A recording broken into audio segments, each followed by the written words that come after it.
Welcome to This Explainer. Today we are jumping straight into a totally fascinating, real-world, multi-million-dollar business mystery.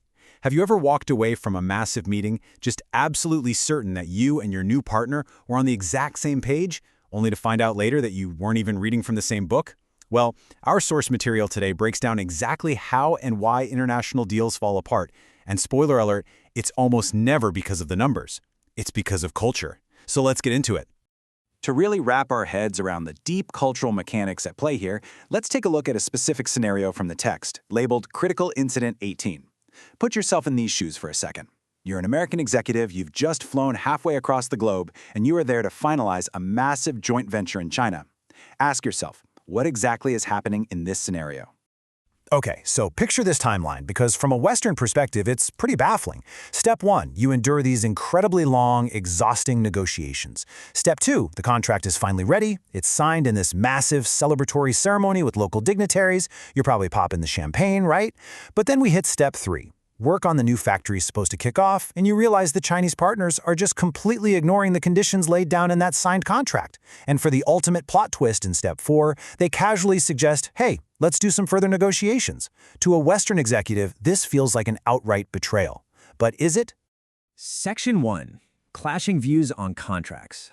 Here's the absolute game changer. The very definition of a contract literally changes depending on your cultural background. In the US, the contract is a rigid finish line. It's the official end of negotiations, permanently laying down specific rights and duties. It is, for all intents and purposes, set in stone. But in China, a contract is more of a flexible starting line. It's highly valued, sure, but is a general declaration of mutual trust. To the Chinese partners, it's totally acceptable, expected even, to change things to fit shifting circumstances. You aren't signing a strict rulebook, you're signing a declaration of a relationship.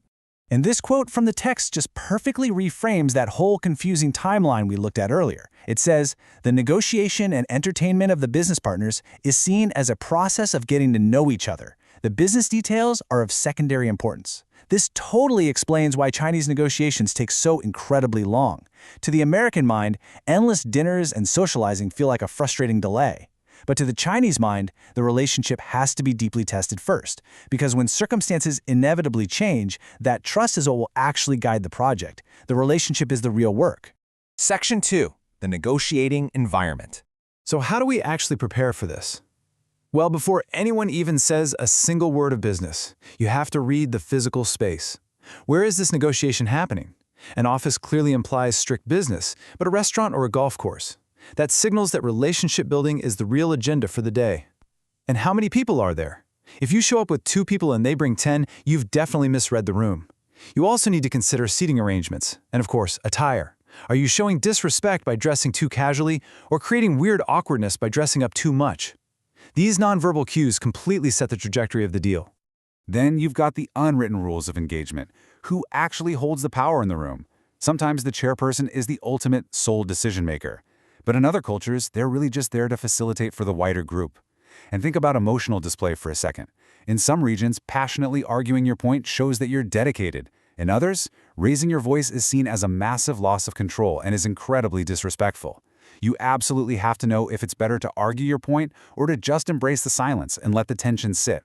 And finally, for logistics, we have to talk about time and structure. You just can't assume your meticulously crafted schedule is going to be honored. First off, is there an agenda at all? If there is it an unbreakable law or just a polite suggestion of things you might talk about? If your partners are 30 minutes late, are they insulting you? Or are they simply operating on a cultural clock where time is fluid and human relationships always take precedence over strict schedules? Section 3. Cross-cultural business communication. This right here is where the invisible negotiations actually happen. You've got to figure out the ultimate priority of the people sitting across from you.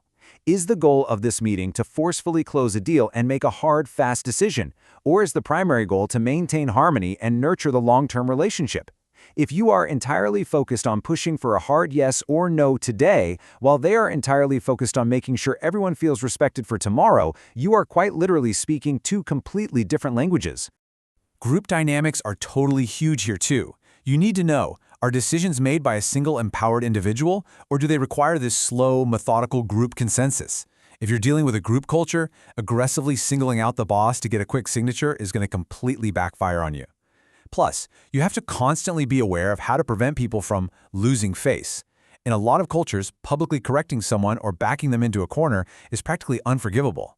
You have to figure out how to achieve your business goals while actively protecting the dignity of your partners. It's a delicate balance. Which brings us to the ultimate takeaway from our source material today. I want to leave you with this absolutely vital question to reflect on before you walk into your next global partnership. What does a contract actually mean to the various parties? You can never, ever assume that the piece of paper you are signing means the exact same thing to the person sitting across from you. Is it a rigid set of rules or a flexible promise of friendship? Understanding that one single difference is what separates the deals that fall apart from the ones that literally change the world. So ask yourself, in your own professional life, are you signing finish lines or are you signing starting lines?